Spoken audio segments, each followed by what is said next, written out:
Okay.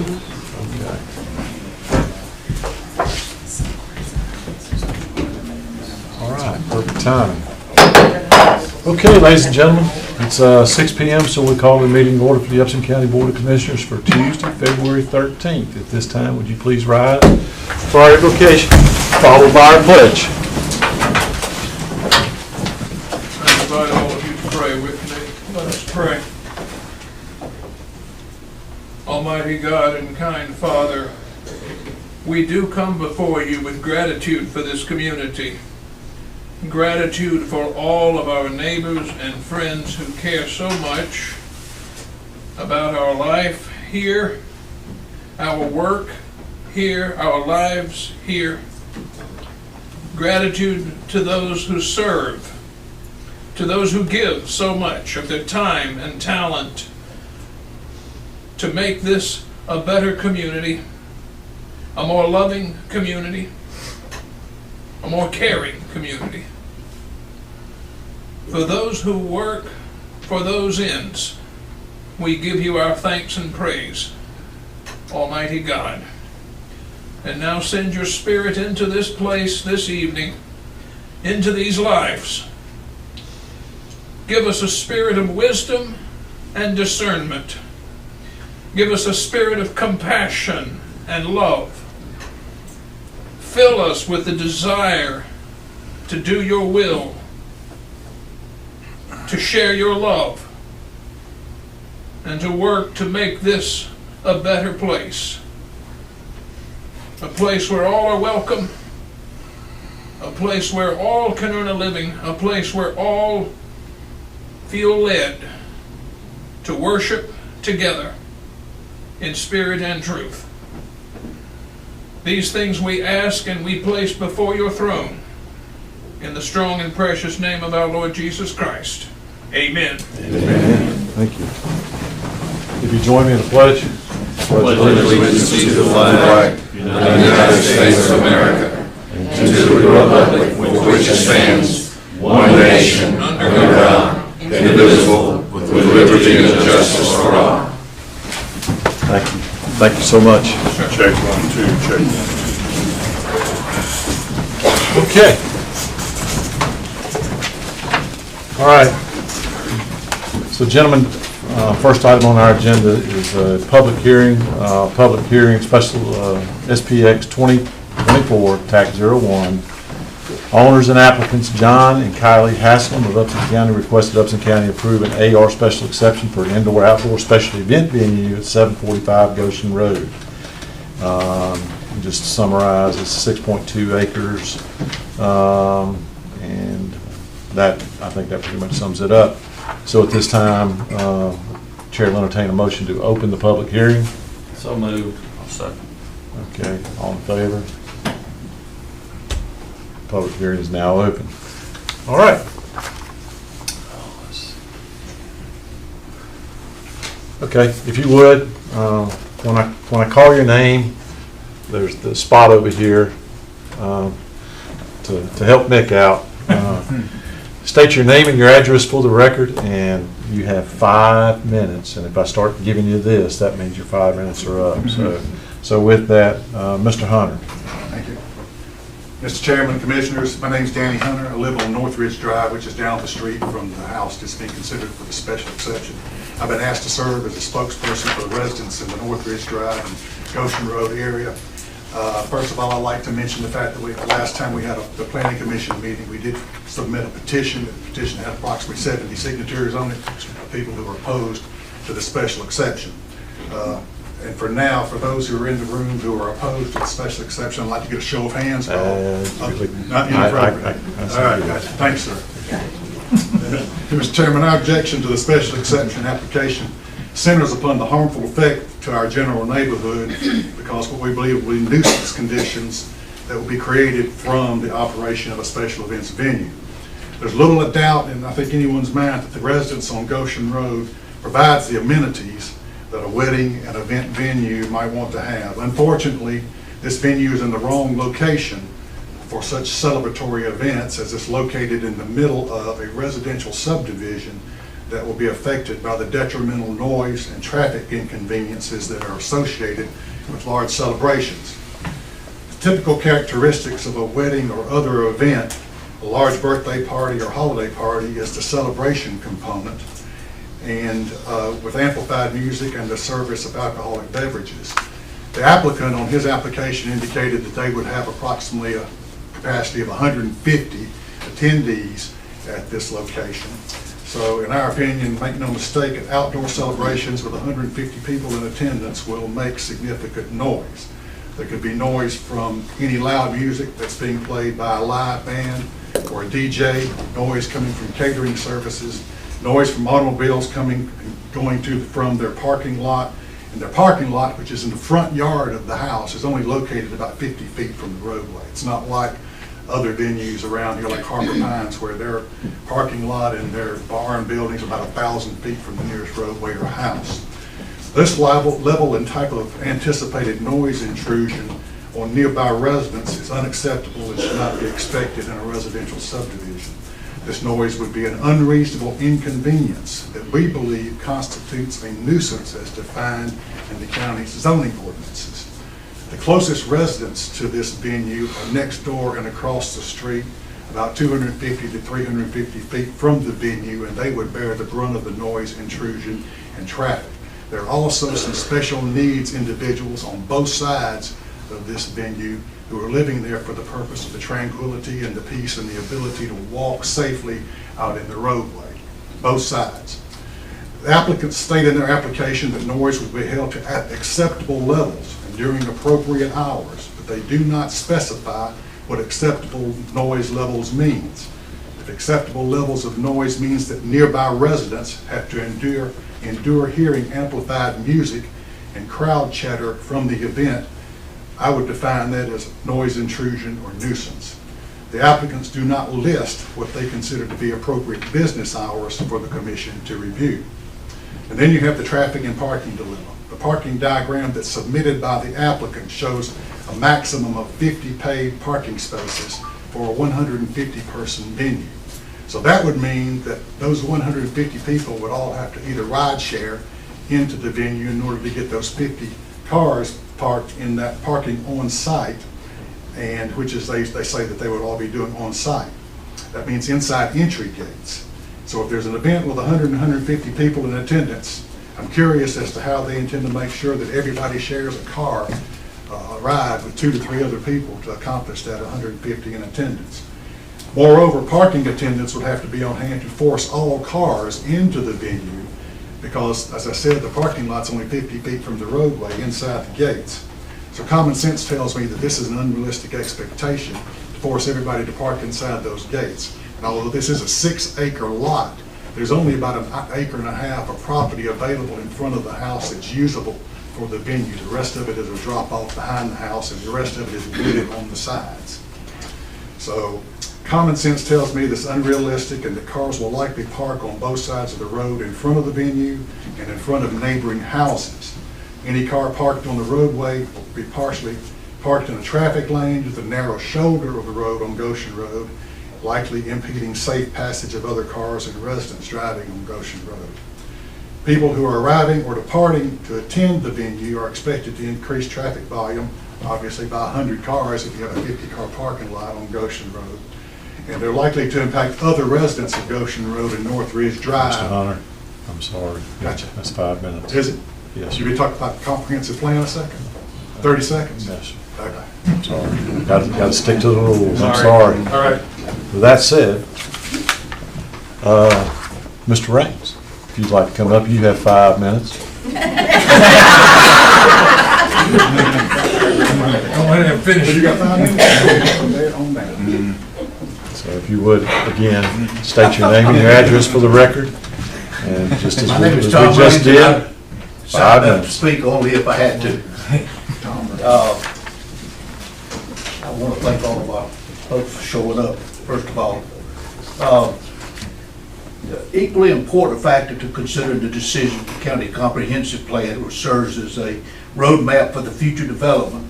The comprehensive plan designates this area surrounding Goshen Road and North Ridge Drive as a residential district.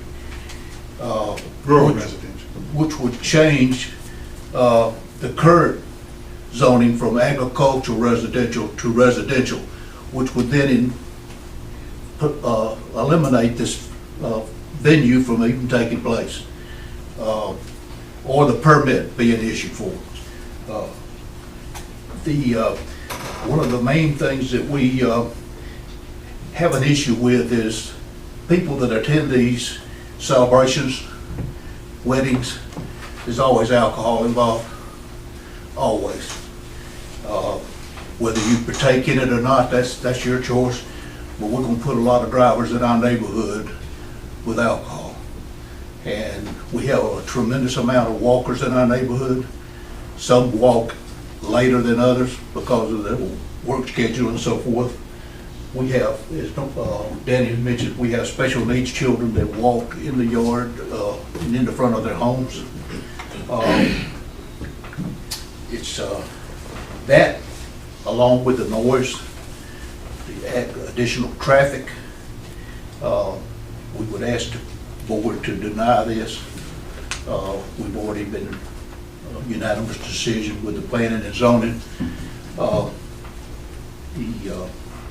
We would respectfully ask the board to deny this and keep our neighborhood a neighborhood and not let it turn into a commercial venue.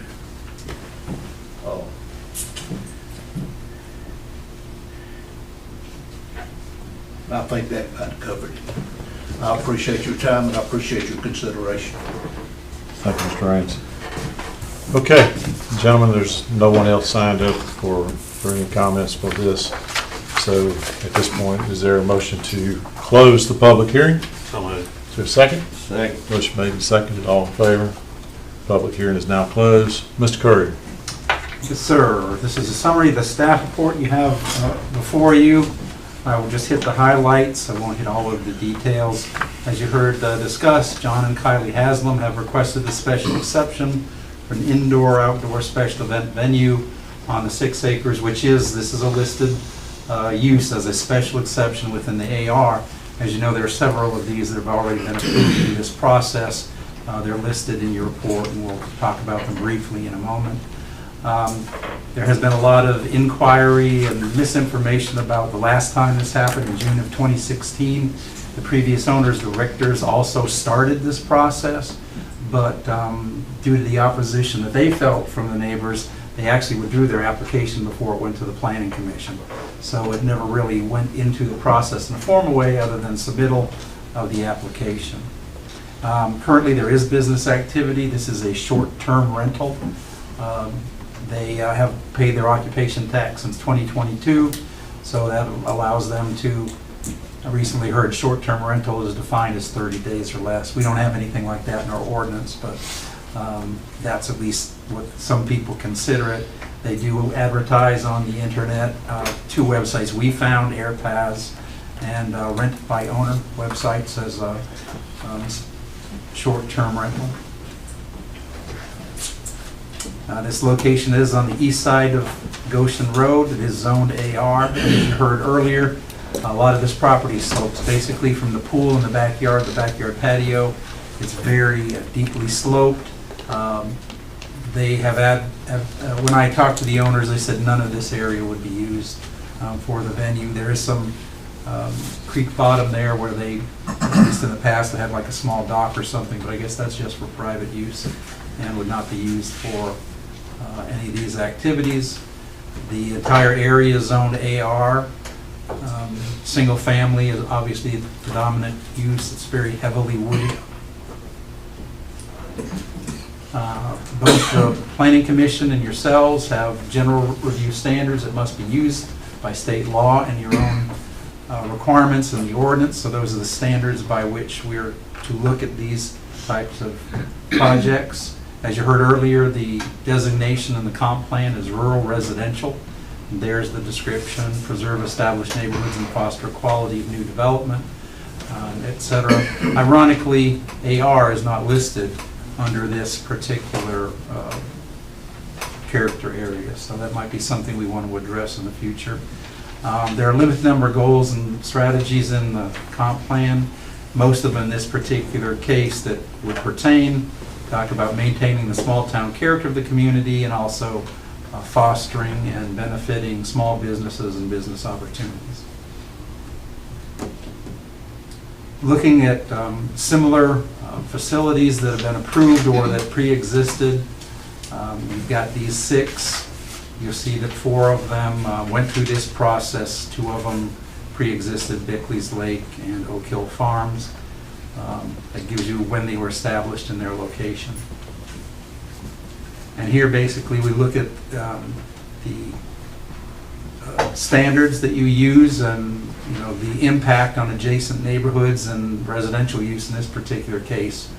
You'll see that without going through all of them, the approximate number of houses that might be directly affected, the acreage of each particular venue, and certainly the location and routes that the roads that might be used. And we try to list the closest neighbor from the venue, the property, etc.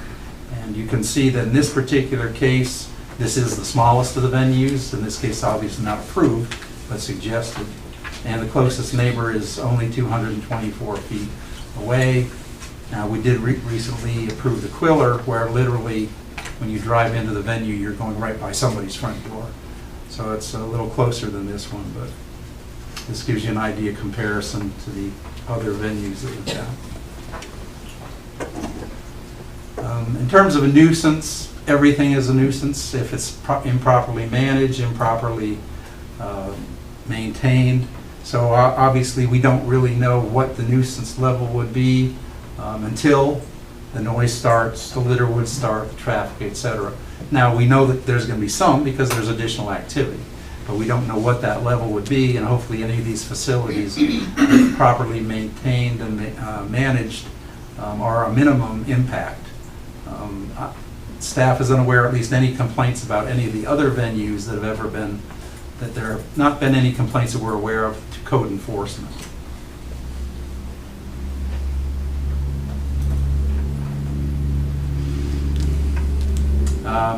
One of your criteria is about other requirements. Obviously, if there were alcohol licensing, that would have to be looked at. Although generally alcohol licensing for these facilities is by a caterer that's coming in and they have their own license. And of course, we'd have to update any occupation tax information if this was approved. Staff analysis, basically I think you've got reasons for approval that can be established, and there's certainly reasons for denial. Those for approval, the negative impacts would be relative, and you've got to decide in the assessment of this project, do you think those would be major impacts or minor? That's just a judgment call we have to make at this particular case. You have approved all the other specific requests, so that, with conditions, and you'll see that if this is approved, it's also recommended similar, very similar conditions to the ones that were imposed on the other venues. This project is not contrary to the comprehensive goals and strategies. It may not be furthered by them, but it's not really contrary. And of course, if you go to this venue, just by the look, it's very unique in the county. If you've never been here before, and that's the impression you get, obviously something that looks like a European manor house will probably leave quite an impression about Upson County as you leave and go back home from your special event. Reasons for denial are the ones that you've already heard. There will be impacts, absolutely there will be, just on a matter of how they're managed and how the property is maintained. This probably of all the other venues is more closely resembles a traditional neighborhood, although you look at the aerial, that's very low intensity, low density residential uses. And this is a smaller property, smaller than any of the other venues, and so obviously the impacts are going to be felt more closely by the neighbors than they would in the other ones, where literally you've got double, triple, quadruple, or more the property that this does serve as a bigger buffer. So there certainly are reasons for approval or denial. If you choose to approve it, these are the traditional conditions that you've required before. There is a modification in B. You'll see the other venues you were allowed up to 300. Because of this size, it was staff recommendation that if this is approved, it be allowed at no more than 150, and that was the number that was cited by the applicant. I think we also need to start starting the amplified music. We've always had a cutoff of 10 p.m. In this particular one, I added a 10 a.m. would be the earliest that amplified music could run. Otherwise, these are all identical to the other venues. And I believe, yes, all of these are also identical to the other venues that have been approved. The Planning Commission's recommendation, as you heard at its January 8th meeting, was unanimous for denial, 5-0, so obviously they didn't discuss conditions of approval because they recommended denial. This is a distance aerial, gives you an idea of the density of the neighborhood, the number of homes that are in the area. And then this is a little bit closer up. And basically, you'll see this in some of the other photos, but from the backyard of the home down, it's just too steep really for anything practical to happen on it. This is an aerial provided by the applicant. These are some of the modifications. You can see the increased parking on the north and south frontage, and then that fountain area towards the front. All right, this is standing on Goshen Road looking at the venue through the gate. This is looking north on Goshen Road and south on Goshen Road.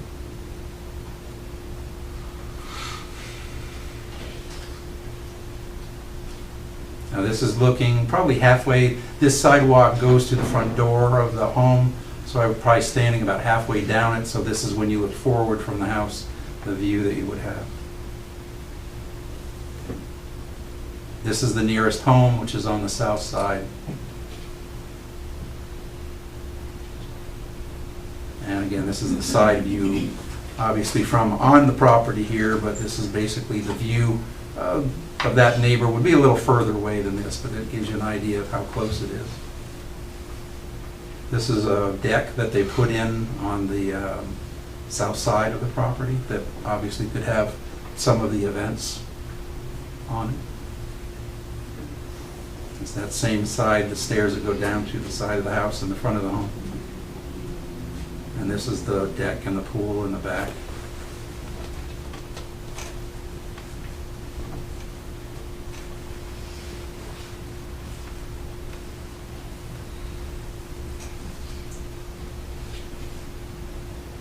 This is that north side of the house.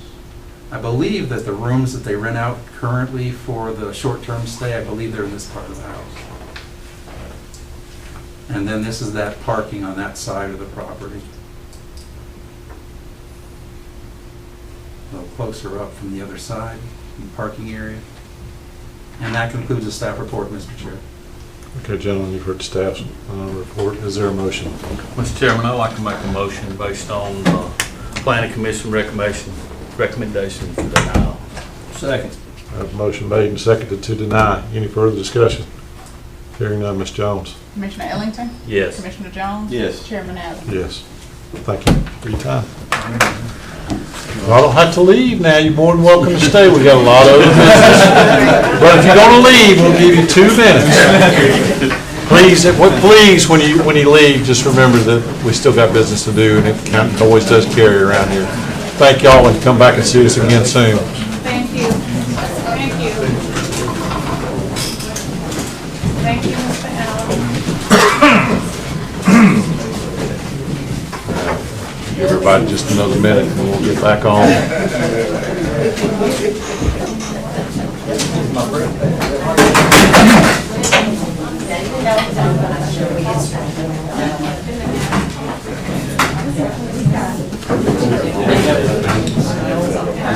How you doing?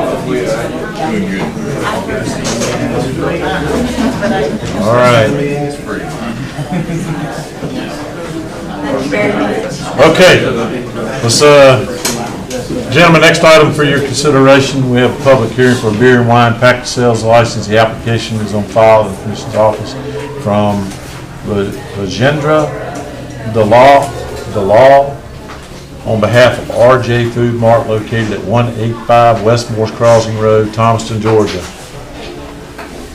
Okay. Thank you, Mr. Salter.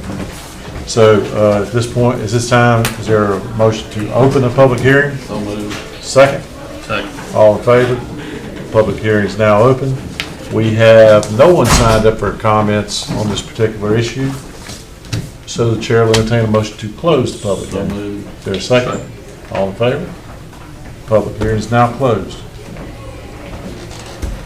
Ms. Jones, Yes, sir. would you like to walk us through this, or this is 185 West Morse Crossing? 185 West Morris Crossing, on behalf, you already said that, for RJ Food Yep. Mart, the staff recommends denial for code, and you can reference code section 6-46, 6 and 8. Okay. You recall what that specifically was? It was just, One was for the application not being not being completed completely, and then the other one was for background. okay. All right. So gentlemen, you have staff's recommendation for this. Chair will entertain a motion. Motion to deny. Is there a second? I'll second. So a motion made and seconded to deny this application. Hearing no further discussion, Ms. Jones? Commissioner Ellington? Yes. Commissioner Jones? Yes. Chairman Allen? Yes. Okay, gentlemen, next on the agenda is a public hearing for a beer and wine package sales license. The application on file is for the same individual on behalf of Happy Food Mart located at 2055 Highway 19 North. Chair will entertain a motion to open the public hearing. So moved. Is there a second? Second. All in favor? Public hearing is now open. Have no one signed up for comments for this particular application, so I'll entertain a motion to close the public hearing. So moved. Second. All in favor? Public hearing is now closed. Ms. Jones, would you kind of walk us through this one? Or Yes.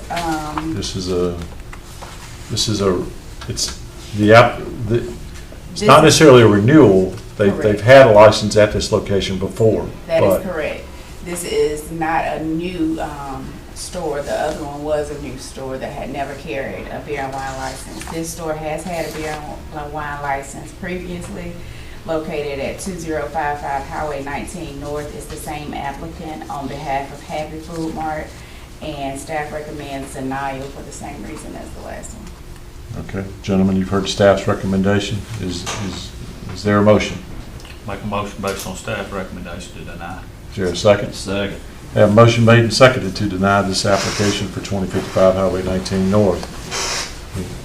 Hearing no further discussion, Ms. Jones? Commissioner Ellington? Yes. Commissioner Jones? Yes. Chairman Allen? Yes.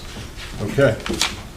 All right, gentlemen, next on our agenda, public comments. Let's see. Do we have a sheet for public comments, general public comments? I don't see one. Since I guess we didn't have It was one out. yeah. Did I get misplaced here? Did anyone sign up for public comments tonight, general public comments? Okay. All right, don't want to deny someone just because I may have lost a piece of paper somewhere between here and there. So, all right. So no public comments for tonight. We'll move along. Gentlemen, next for your considerations of consent agenda. For tonight's consent, we basically just have the approval of the January 23rd, 2024 regular meeting minutes. Is there a motion on the consent? So moved. Is there a I'll second? second. Ms. Jones? Commissioner Ellington? Yes. Commissioner Jones? Yes. Chairman Allen? Yes. All right, old business. Discussion and possible consideration of an audit firm and engagement letter for the 2023 audit. Mr. Tinsley, you want to kick this off? Or? Sure, Fine. Mr. Chairman. And as we continue the conversation about where we go for the audit of our 2023 financials, it's important to know that one of the potential submitters for the out of the 4 firms that submitted originally has decided to drop out. So that left us with 3, all 3 very high qualified, and finance staff has made a recommendation of Nichols Cawley and Associates for the county's 2023 annual financial statements. Nichols Cawley is one of the top 10 Georgia-based CPA firms, and among the top 250 nationally. The firm is approximately 225 professional staff, with 25 professional staff dedicated to governmental audits and other governmental professional services. 7 of those staffers are in the Dublin and Warner Robins area. Several partners of the firm serve or have served on important boards affiliated with the Georgia Society of CPA and the Georgia State Board of Accountancy. The firm has over 60 governmental clients, which include some counties such as Fayette, Coweta, Cobb, and Cherokee. Lastly, I'll add, Mr. Chairman, based on the submissions of the remaining firms after the one had withdrawn, this was the lowest cost option, only by a very narrow margin. And if the chair would like some more information, our CFO is in attendance. He can answer potential some more technical questions that you may have or may not have. Gentlemen, you have any questions for our CFO? I got a question. Alan, based upon the information that I was provided, I mean, it didn't look like there's we're not talking about tens of thousands of dollars in difference here. We're talking about $1,000 difference here. What, can you give me a little reasoning behind that particular firm? Why that particular firm versus say the second? So what you're asking is the difference between Malden and Jenkins versus Nichols Cawley? Really, working with both firms and having a chance to speak to both potential engagement partners at length, I liked both of them, and both of them certainly have a great reputation. Malden and Jenkins being the largest of the firms in terms of Georgia and outside of Georgia. I just felt like that Nichols Cawley, they feel like the right size. They do the counties that are adjacent to us. We had a good rapport. I wouldn't say it was any different, but the Nichols College, they just, I don't know, a gut feeling, so to speak.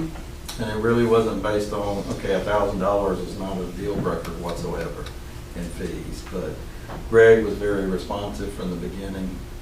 Greg actually made when we had sought out audit firms in early 2023, he made a special trip over just to meet me personally and some of my staff before he ever submitted a proposal.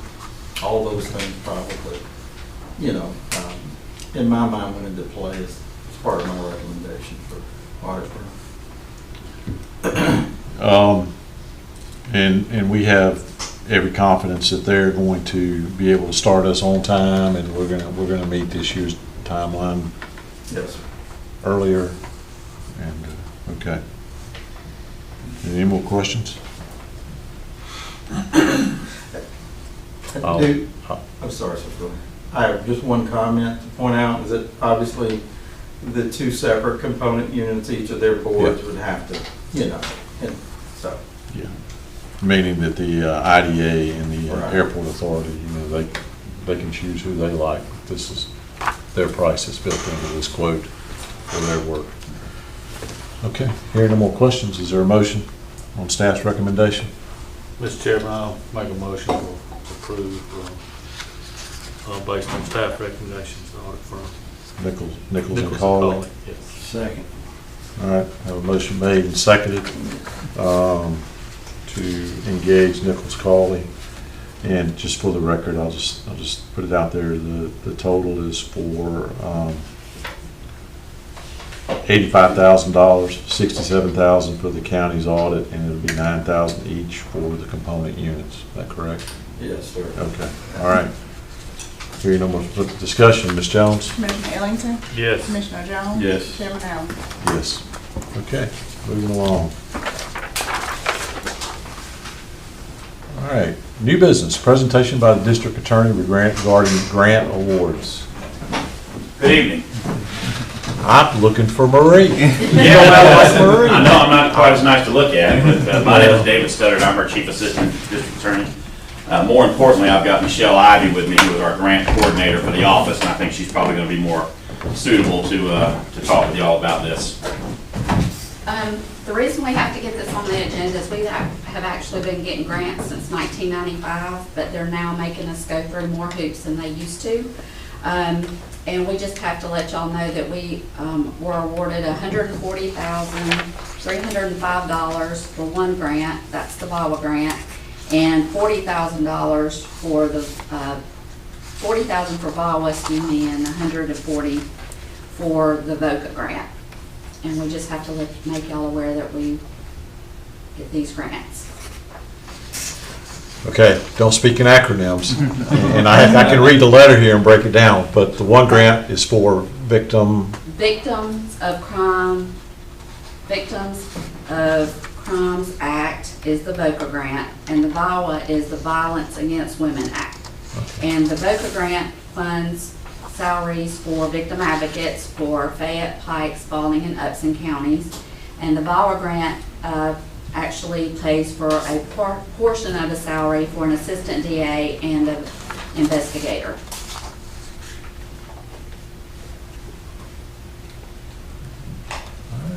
Gentlemen, have any questions? I just have a question here on that. And great, I'm glad we're getting grants, but grants come to an end. And you said a key word there to me is, we're hiring people, employees. What happens when the grant runs out? Well, Y'all just have to pony up some more money. I mean, in all fairness, they have been cut this past year, and that's why I think they're making us go through more hoops than ever before. We started out in '95. I was the single victim advocate for Fayette, Pikes, Spalding, and Upson, which is virtually impossible to do. We now have 3 victim advocates in Fayette County, 3 in Spalding, 1 in Pike, and 2 down in Upson County. So we have expanded the program. We have been getting, like I said, more in the grant field, but then we also get 5% money that helps pay for that. And we are having to come up with new inventive ways to get more money for more, to fund what we have. So it's your primary job, is that your primary job, or are you still a victim advocate and grant writer, or grant writer solely? I'm the director, so I do all of the grant writing. I do all of the financial reports, the statistical reports, all of that, which originally started maybe 30% of my job and now is about 50%. And I am also a full-time victim advocate in Judge Sam's courtroom, and also fill in the other 3 courtrooms if needed. Mr. Chairman, if I may, Yes, sir. I have one question which I think I know the answer to, but the compliance for these are actually done as part of Fayette County's audit, is that right? Actually, no, they audit us Okay. for our office. It gets from the state itself comes and does the audit? Yes. So when you say that, basically what we're saying is the money's being used for its intended purpose. Is that your point, Jason? Yes. Okay. Yeah. I mean, Okay. they've obviously been successful in getting those grants for 30 years, so I imagine that. And this is my first cut. I've been doing them since 1995, and this is the first time I've ever been cut. But everybody got cut throughout the state. Okay. All right. You have anything else, sir? No, not at all. Did a great job. You stood her up. Listen, this is Let what her I do do. it. I stand and, take sir. very little responsibility for anything that happens. Okay. Well, It's a great gig. Well, we do certainly appreciate your Thank you very efforts. much. And Ms. Broder apologized, she couldn't be here. That's fine. That's fine. And asked me to come in and be with Michelle. I'm sure she'll be back down this way. Absolutely. And so we do appreciate your efforts, and please keep doing what you're doing, because we need all the financial assistance we can get. I agree. Thank It's you. an important program. Thank you. all. Thank you. All right. All right, let's see. Gentlemen, next item for business is discussion and possible appointment to the library board. At this time, is there a motion on this appointment? Mr. Chairman, I'm trying to find out, it's right here.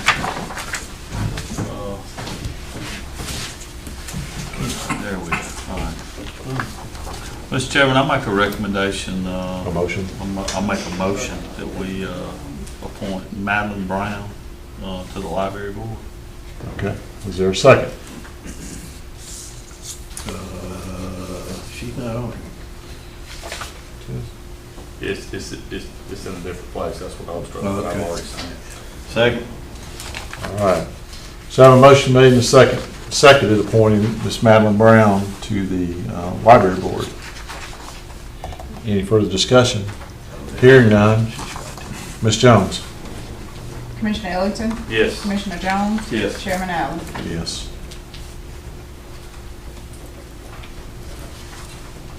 All right. Next is an appointment to the Board of Health. Mr. Chairman, I'd like to make a motion on this. I think we didn't have anybody last time. It looks like we got two great candidates this time, but I would like to recommend, I'll make a motion for Stephanie Cannon to serve on the Board of Health. Okay. All right. Have a motion for Ms. Cannon. Is there a second? Second. Motion made and second appointing Ms. Stephanie Cannon to the Board of Health. Hearing no further discussion, Ms. Jones? Commissioner Ellington? Yes. Commissioner Jones? Yes. Chairman Allen? Yes. All right. Well, next is comments, and if I could, I'd just like to speak to board appointments and applications. It's really good to start. We're starting to see more interested citizens seeking appointments to the variety of boards, and it's great.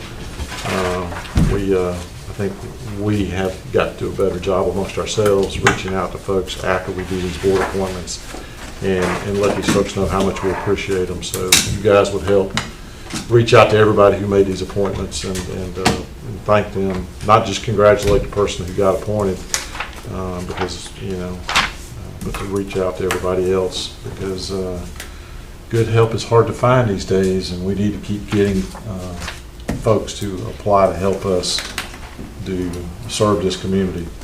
So with that, I'll Mr. Tinsley. Mr. Chairman, I don't have any comments except to say that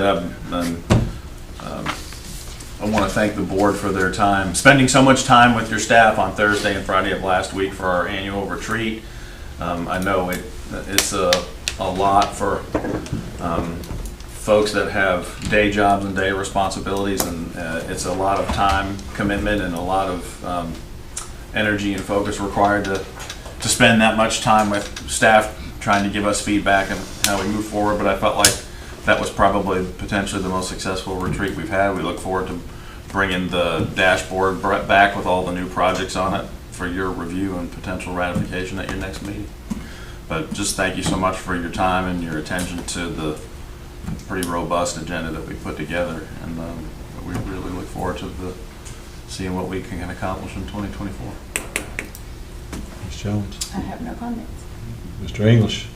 I don't have anything either, Mr. Chairman. Okay. Mr. Jones. I appreciate everybody that showed up. Appreciate everybody in YouTube land. And I appreciate people standing up for what goes on in their community. We had a very good representation of people that want to keep their hood, if you want to say it that way. And I think we need to be mindful of people wanting to change your happiness. So, other than that, I got one more thing. We used to have a deputy here. Why did that deputy quit coming? I'd like to request we get a deputy back again. I'll take that on board. I got it. I'll talk to the sheriff. So. Me? Yes, sir. Well, you know, I'm just gonna reiterate a little bit on what he said. Tonight's a perfect example of when the community gets involved with their local government. We represent these people that were here tonight, and we represent the people of Upps County. And in order to be a good representative, it's difficult to kind of get in touch with your people. So if you elect me to be your representative and you want to talk to me about something, contact me, show up at a meeting, let us know. I ask, you know, and I know I'm guilty of it, we're all guilty of it, but look, at the end of the day, you know, there's a lot of things that happen in Atlanta at the Gold Dome, there's a lot of things that happen in Washington, D.C., but nothing impacts you more than what happens at this bench right here, than right here, because that's where it hits your pocketbook with your property taxes, your neighborhoods, your roads, your streets, your signs, you know, your ordinances, it all happens right here. This is immediate impact. So, you know, get involved in your government. Let your representatives know what you want. And, you know, and that's our job, is to represent the people. You know, recently I was asked a question. When you're making decisions, Commissioner Ellington, do you base the decisions on what you think's best for the community, or what the law says, or how do you base this? And I say, basically, you know, there's a law. I don't want to break the law. But if you tell me you don't want something, I'm going to say I don't want it, and then I'm going to let the law correct it, if that makes sense. You know, so I got to do the will of the people. If the majority of the people I represent want me to represent them, I got to represent their wishes. Now, is it debatable that nobody else up here may agree, and that's okay. But I need to represent, and each one of the representatives here need to represent their districts. And as the chairman, he needs to represent countywide. So, but always remember, you know, everything that happens up here, I may not be your commissioner, but every decision I make impacts you, regardless of where you live in this county. So just get to know your local representatives, speak to them, talk to them, use them. If you got something you're passionate about, you want to see happen, use you. That's why we're here. All right, that's all I got to say, Mr. Chairman. Okay. I got a couple of things I want to mention. First off, so we appointed another audit firm this year, and I want to publicly say that I am so appreciative of Driver and Adams and Sharp and the work that they have done for this county. They are a fantastic audit firm. You know, for a variety of reasons. Things have changed. We're engaging another one. You know, and I'll let them speak to that. But I just want to personally thank Rashan and Sid for their work on this past audit. Mr. Driver, over the many years of service that he devoted to this county and this community, performing audit services. They are a great audit firm. If you're out there and you need an audit firm, I strongly recommend them. They are great professionals. So this decision here has nothing to do with any competency or anything like that. So, you know, so thank you for everything you've done for this community, and I look forward to the years to come. I'd also like to state this publicly, and I'm speaking for myself here.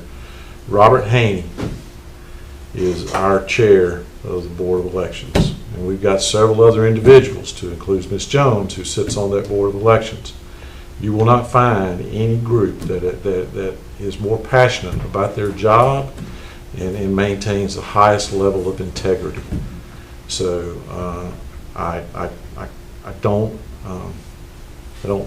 understand people's rights to have their opinions about things, but I personally think that people should know people personally, on a more personal level, before you start questioning people's integrity.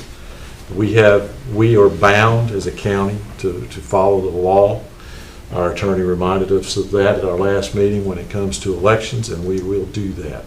So that until, you know, we are bound by the law to follow the law, and we will do that. And we have no finer group of people, such as Ms. Jones and Mr. Haney And I'm going to personally, and Ms. Relaford and that whole staff down there, and who else is on the Board of Elections that I'm leaving off? Brenda Dawson, Ms. Dawson and Mr. Bill was there that was here, Ms. and Hepton, Mary. Mary Hepton.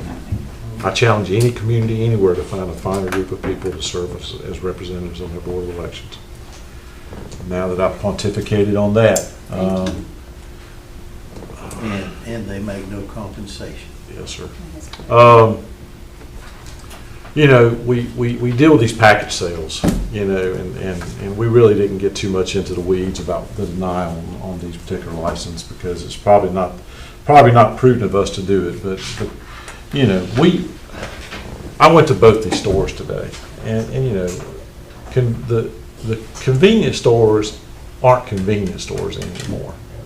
You know, when you know, convenience stores used to mean if you needed a dozen eggs or a gallon of milk or something, you went down to the convenience store because you didn't want to drive all the way into town.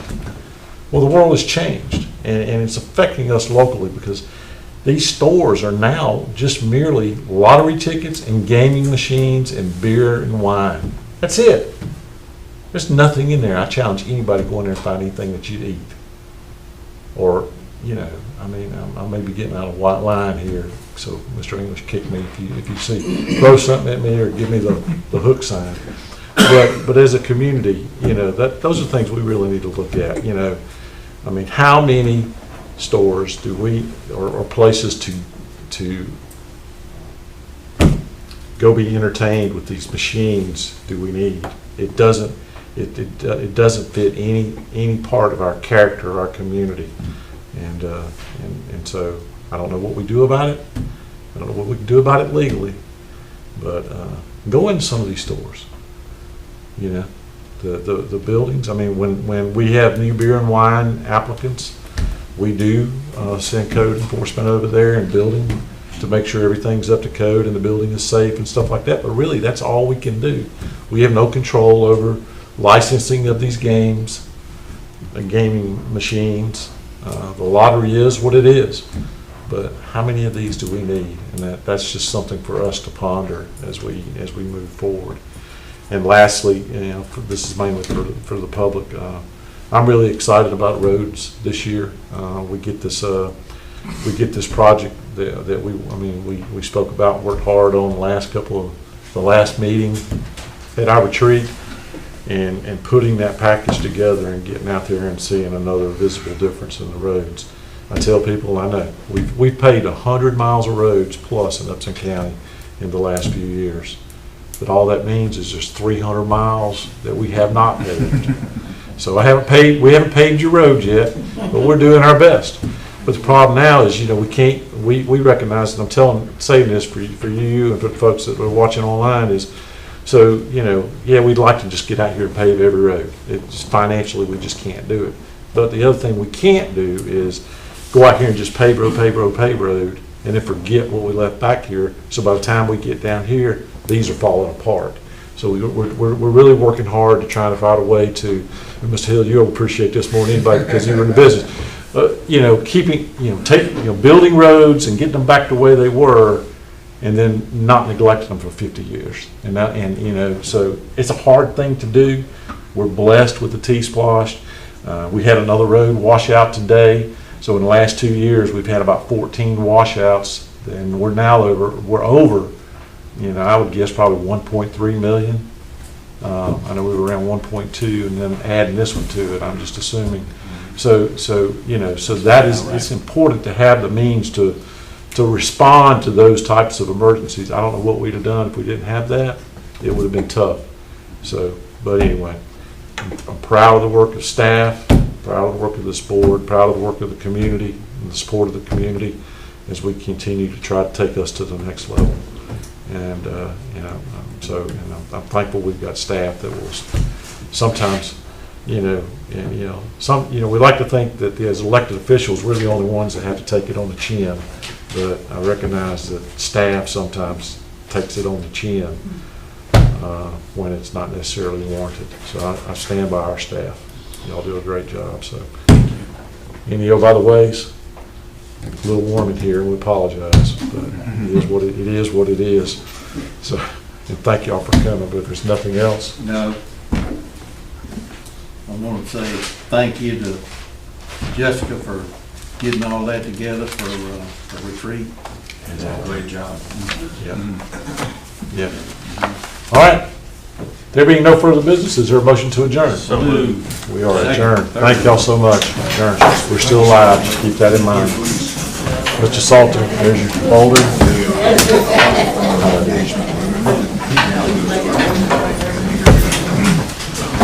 Nichols called. I couldn't keep looking at it. Nichols called.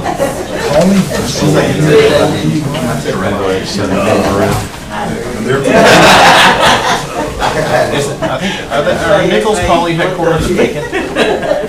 Like school No, kids. the original headquarters was, we're still alive. Dublin.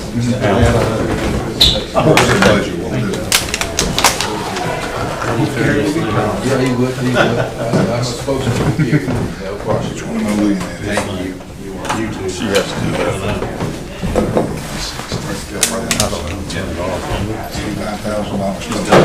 That's the total turn off. Between that and the driver. No, I'm talking about the live feed. This is now. That's the live feed. This is, This is what they, Thanks, Doug. presented for this year. we sure gotta get some calls. Peace out. Thank you. $85,000. Thank you. Right? Well,